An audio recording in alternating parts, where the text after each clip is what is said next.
All right, future captains, welcome. We're going to get you ready for that big airline technical interview by mastering one of the most fundamental topics out there, engine cooling. Trust me, this comes up all the time, so let's make sure you know it cold. So, let's kick things off with a fact that might actually surprise you. The very heart of your aircraft, the piston engine, well, it's a shockingly inefficient machine.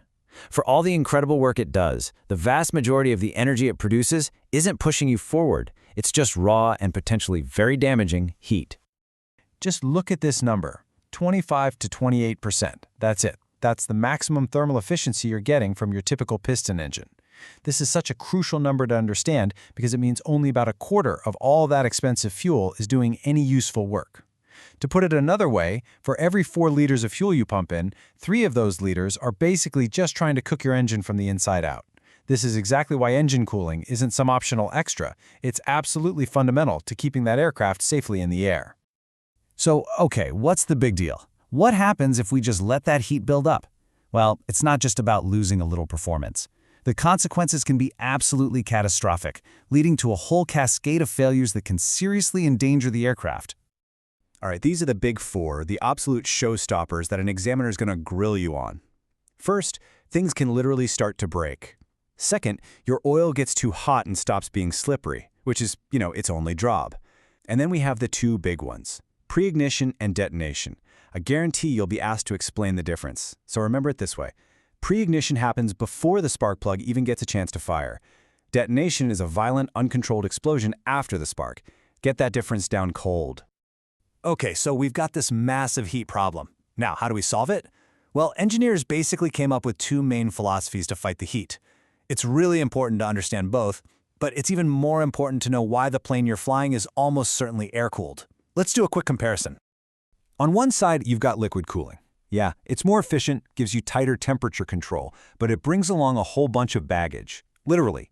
It's heavy and complex, with pumps, radiators, hoses, lots of things to fail. On the other side, you have air cooling. It's simple, it's lightweight, and it's incredibly reliable. For the kind of flying you'll be doing in a Cessna 172, that simplicity and low weight make it the hands-down winner. And that's the golden answer for your interview. Simplicity, reliability, and low weight. And these drawings really drive the point home, don't they? Look on the left. The liquid system is a whole plumbing project. You've got pumps, tanks, a radiator. It's a car engine, really, with a lot of extra parts that add failure points and weight. Now look to the right. The air-cooled system is just beautifully simple. It's an elegant design that uses the very air the plane is flying through to do all the work. It's effective, light, and just makes sense for most training aircraft. All right, so since we're going to be flying air-cooled engines, let's get under the hood and really break down the anatomy. You absolutely have to know these key components. They're the heart of the whole system. First up, the cooling fins. The entire magic of air cooling happens right here. Their one and only job is to create a huge surface area on the outside of the cylinders. Think of it like the radiator on a car, but built right onto the engine itself. More surface area means more contact with the air, which means more heat gets carried away. It's really that simple. Next up, baffles. Now, you got to think of baffles as the sheepdogs for the airflow. You have to remember, air is lazy. It's going to take the easiest path it can find.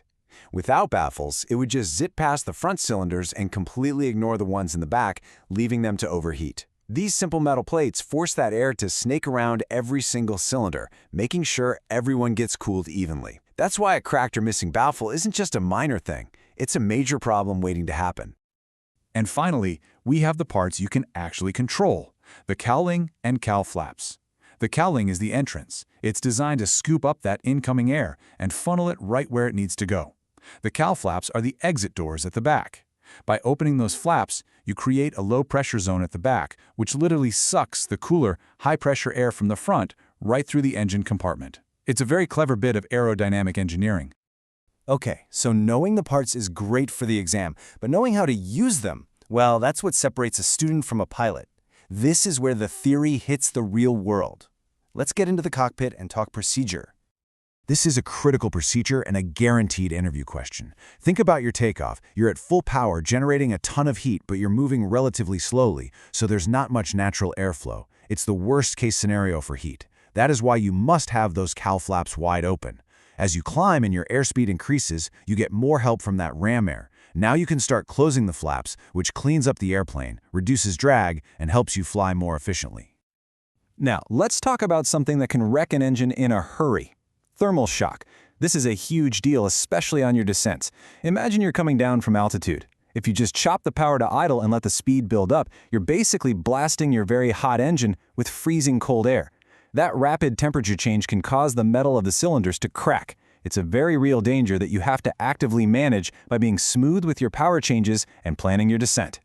So how are you keeping an eye on all this? Meet your new best friend, the CHT gauge, the cylinder head temperature gauge. And here's the key thing to remember for your interview. That little probe isn't just measuring an average temperature, it is strategically placed on what's designed to be the hottest running cylinder, often one at the back. Why? Because it gives you the absolute worst-case scenario. If that cylinder is happy and in the green, you know all the others are too. And look, your job as a pilot isn't over just because you've parked. Don't be that person who just yanks the mixture and walks away after a flight. Letting the engine run for a minute or two at a low RPM, say 1,000 or 1,200 RPM, does wonders.